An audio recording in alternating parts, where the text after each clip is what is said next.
¿Qué tal, Alfredo? ¿Cómo estamos? Bien, ¿cómo estás, Ricardo? Permitime que antes que nada hagamos un agradecimiento que se incorpora como anunciante del Instituto ONIS. Muy bien. Así que le agradecemos el apoyo que nos brinda a través de la pauta publicitaria. Muy bien. Pero vamos a la columna, que es difícil hoy hablar de economía exclusivamente, porque obviamente desde que el sábado pasado el exministro Guzmán tuiteó su renuncia a mitad del discurso de la expresidenta, todo lo que ocurrió después está obviamente, y no podría ser de otra manera, teñido del contexto político, ¿no? Claro.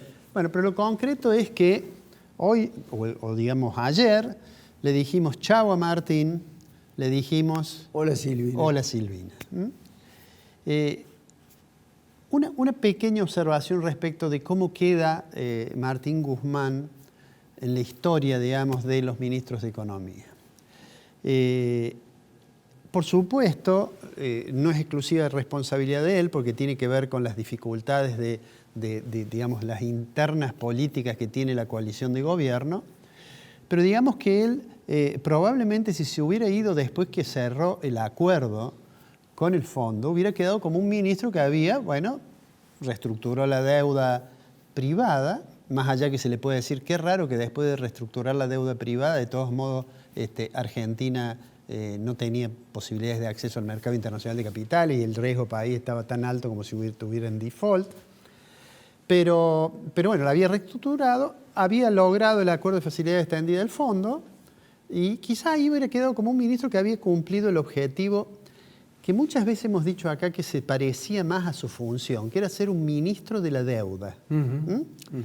Con una estructura que el presidente Fernández suelen decir, había loteado los ministerios, había cometido el mismo error de Macri, de no tener un ministro que tuviera todo en sus manos, claro, todo lo que tenga que ver con la economía, pero digamos, hubiera quedado más o menos bien. En realidad se va después que todo el mundo admite que el primer trimestre, el cumplimiento con el fondo, requirió no solamente del hecho de que cuando se suscribió el acuerdo ya estaban los datos de los 2 primeros meses, sino que además hubo algo de lo que algunos llaman contabilidad creativa al incorporar como un recurso unos ingresos no tributarios para cumplir con la meta del fondo. Y muchos piensan que va a haber que rediscutir el cierre del segundo trimestre, va a haber dificultades. Nosotros acá dijimos que nos parecía difícil que pudiera cumplir alguna de las metas, por ejemplo, la acumulación de reservas. O sea que me parece que él se debe ir con un sabor bastante amargo respecto de lo que logró, ¿no? Sin perjuicio de que lo que él ha hecho trascender es que él cree que estamos razonablemente mejor que cuando asumió. Y ahí viene de nuevo el argumento, bueno, nosotros asumimos esto que muchos llaman el pero Macri. Lo concreto es que él se va con una tasa de inflación claramente más alta de aquella ya alta que recibió. Y entonces, más pobreza. Y en ese contexto, digamos, en el cual yo creo, lo hemos dicho en los programas pasados, que lo que va a ocurrir es que a esta recuperación que hubo como rebote el año pasado, este año había comenzado con un comportamiento del nivel de actividad razonablemente bueno, pero que eso sí va a ir desacelerando y que además el fracaso de la lucha contra la inflación es el reflejo del fracaso del diseño de política económica. Claro. Entonces, en ese contexto le decimos hola, Silvina. En ese contexto llega la nueva ministra, bueno, que en realidad existen muchos elementos para pensar que hubo otros antes de ella que fueron tentados para ocupar el Ministerio de Economía y que no aceptaron. Una brasa caliente. Me parece que la confesión más clara de eso es lo que dijo Scioli. Scioli dijo que le habló a las 7 de la tarde y que ella iba manejando el auto y le dijo, por favor, comunícate. A las 7 de la tarde ya hacía todo el día que estaban discutiendo quién iba a ser ministro y hay algunos trascendidos en el sentido de lo que vos mencionabas de que Massa estaba intentando de alguna manera y bajo ciertas Massa quería todo. Claro, bajo Massa quería condiciones todo. Quería la jefatura de gabinete y quería el Ministerio de Economía. Ahora, desde el punto de vista estrictamente económico, digo, la ministra es convocada a las 7 de la tarde. es anunciado a las, no sé, 9:30, 10 de la noche que hay ministro. Y esa es la prueba más clara de... Primero, yo creo que ella no pensaba que iba a tener esa responsabilidad. No. Y es la prueba más clara que, bueno, hay que armar un equipo económico. Ayer, en un canal que es prácticamente el canal oficial, le hicieron una entrevista y le preguntaron si ya estaba el equipo y dice, ya casi lo tengo. Era ayer lunes, que claro, tuvo la fortuna de que como en Estados Unidos es feriado, no se iba a notar el impacto que hoy se notó. Es decir, los bonos siguen cayendo, el riesgo país es alto. Es como que ha sido recibida con, digamos, poca esperanza de que pueda controlar la situación. O sea, de aquí tendrá un tiempo en el cual debería el gobierno tratar de, digamos, hacer los acuerdos necesarios para dotarlo de cierto poder político, porque si no va a ser muy difícil que pueda desarrollar la política económica. La semana que viene vamos a tener el jueves el índice de precios al consumidor, la variación correspondiente al mes de junio, y seguramente nos vamos a encontrar a lo mejor con un 5%, cosa por el estilo, ¿no? Y yo siempre digo esto, el año pasado, cuando el índice pasaba de 3,5, había alarma. Hoy, si llega a ser 4,9, van a estar festejando. Sí. Lo cual muestra, digamos, esa especie de resignación en el alcance de los objetivos de la política económica que tiene el gobierno, producto de que el plan que está en marcha es el plan Lleguemos a la Costa. Aunque llegue el barco un poco deshilachado, pero ayer un colega me decía, bueno, finalmente cuando se iba Macri, le tocó esa tarea a Lacunza, Sí. un poco ordenar los papeles, ir hablando.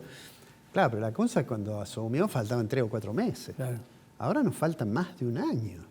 Entonces, los riesgos de que la crisis se profundice son altos. Yo diría que hoy ya nadie se sorprendería si empezáramos a caminar con una inflación de 3 cifras. Y Bueno, bueno, julio, dicen que puede resultar una de 2 cifras, teniendo en cuenta, digamos, la fuerte emisión monetaria que han tenido. bueno, ha tenido para una poder emisión muy rescatar los grande. Por bonos. eso digo que Guzmán se va, en realidad, con cierta improlijidad en su último mes de ministro. Termino con esto. Este barco que trata de llegar a la costa, ¿no?, tiene además un problema. Lo dijimos, me parece que en el programa pasado. Y que algunos de los tripulantes, en realidad, no le hacen caso al capitán. Y tratan de llevar el barco para otro lado. Esperemos que no naufrague. Pero para que no naufrague, va a necesitar el gobierno de mucha inteligencia política, de mucha unidad, y va a necesitar además de una oposición que sea consciente que si todo sale muy mal, tampoco va a ser buena para ellos. No va a ser bueno para quienes creen, yo creo con un optimismo a veces un poco exagerados, que tienen que ir preparando las cosas para gobernar en el 2023 en adelante. Me parece que si efectivamente la situación se deteriora de una manera muy grave, lo que va a quedar va a ser mucho más difícil de administrar. Pero lo vamos a ver. Pues sabés que a mí me da la impresión de que esta mujer, Batakis,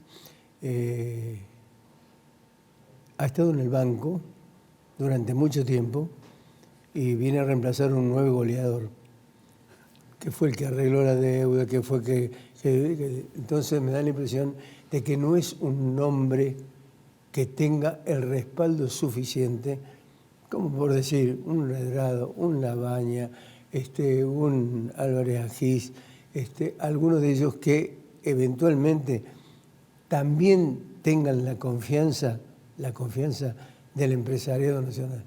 Bueno, la corresponsal de Financial Times en Buenos Aires, de quien hemos hablado alguna vez porque comentamos uno de los trabajos, en la nota que ha sacado hoy, dice que bueno, fue elegida una relativamente desconocida funcionaria de gobierno provincial. El Washington Post la mató. Bueno, sí, el Washington Post fue peor. Pero bueno, esperemos a ver cómo sigue y no perdamos la esperanza de que alguna vez, digamos, la racionalidad invada el territorio de las decisiones. Así es. Alfredito, nos vemos la semana que viene. Nos vemos la semana que viene.